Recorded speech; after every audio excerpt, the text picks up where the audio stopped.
എവിടെയോ ഒരു തവണ ക്ലോക്കടിച്ചു. പിന്നെ നിശബ്ദമായ കുറേ നിമിഷങ്ങൾ. ഏത്തത്തിൻ്റെയും കൊട്ടയുടെയും നേർത്ത സംഗീതാത്മകമായ താളലയങ്ങൾ. കൊട്ടത്തളത്തിൽ വെള്ളം വീണ് ചിലമ്പി അകലുന്ന ശബ്ദം.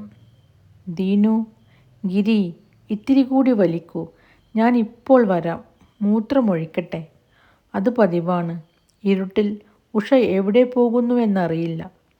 ഉഷ തിരിച്ചു വന്നാൽ ഒരല്പം വിശ്രമിക്കാം. ഉഷ കൂടുതൽ ശക്തിയിൽ വലിക്കും. അത് പതിവാണ്. ശക്തി കൂടുന്തോറും തളർച്ചയേറി. കയ്യിൽ കയറിൻ്റെ സൂചികൾ കുത്തി പ്രാണൻ പിടയുമ്പോൾ തോർത്തുകൂട്ടി വലിച്ചു. മൂത്രമൊഴിക്കാൻ പോയ ഉഷ എവിടെ? വലിക്കുന്നതിൻ്റെ ശക്തി കുറഞ്ഞാൽ കുളത്തിൻ്റെ മുഴച്ചു നിൽക്കുന്ന പാറയിലുടക്കും കൊട്ട. ബാലൻസ് ശരിപ്പെടുത്തി കുളത്തിൽ വിലങ്ങനെയിട്ട പാലത്തിൽ നിൽക്കുന്ന അച്ഛൻ തെറിച്ചു വീഴും. ചുറ്റും കനത്ത ഇരുട്ട് മാത്രം. ഗിരി.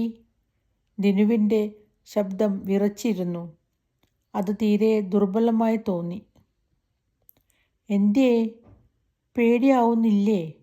മുക്കുളത്തിൻ്റെ ഭീതിതമായ ഐതിഹ്യമാലകൾ പിഞ്ചു മനസ്സിൽ സൃഷ്ടിച്ച ചലനങ്ങൾ.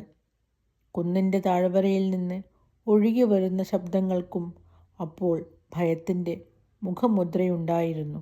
ദേവീ മഹാത്മ്യം ജപിച്ചോളൂ. ദേവീ മഹാത്മ്യം ധൈര്യം പകർന്നിരുന്നോ എന്തോ. കിഴക്ക് കറുത്ത ചക്രവാള സീമ ചുവന്നു തുടങ്ങിയപ്പോൾ, ചുവപ്പ് വെളുത്ത പ്രകാശമായി പരന്നൊഴുകാൻ തുടങ്ങുമ്പോൾ ഉഷ കിതച്ചുകൊണ്ട് വന്നു. അപ്പോൾ ഉഷയുടെ ശ്വാസത്തിന്, കിതപ്പിന് സിഗരറ്റ് വലിക്കുമ്പോൾ വിജയേട്ടനും കുട്ടേട്ടനും ശ്വസിക്കുന്ന ഗന്ധമായിരുന്നു. അടക്കാനാവാത്ത കിതപ്പിൽ, തളർച്ചയിൽ ഉഷ വലിച്ചപ്പോൾ ഗിരിജ കൂടെ വലിക്കുന്നുണ്ടായിരുന്നിട്ടും കൊട്ട പൊങ്ങാതെ കൽപ്പത്തിയിലിടിച്ചു. കൂടുതൽ വലിക്കുന്തോറും കനം കൂടുകയായിരുന്നു.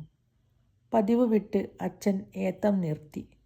ചോര പൊട്ടി ഒഴുകുന്ന കൈപ്പത്തി കൊണ്ട് വിയർത്തൊലിക്കുന്ന നെറ്റിത്തടം തുടച്ചപ്പോൾ അച്ഛൻ്റെ നെറ്റിയിൽ കുങ്കുമം ചാലിച്ച പോലെയുണ്ടായിരുന്നു. പോയിക്കോ. മുഖമുരുമ്മി കുനിഞ്ഞു നിൽക്കുന്ന ഞാറിൻതൈകൾക്കിടയിലെ വരമ്പിലൂടെ അച്ഛൻ നടന്നുപോയപ്പോൾ ഉഷ പറഞ്ഞു, ഞാൻ പോവാ. കുളിക്കണ്ടേ?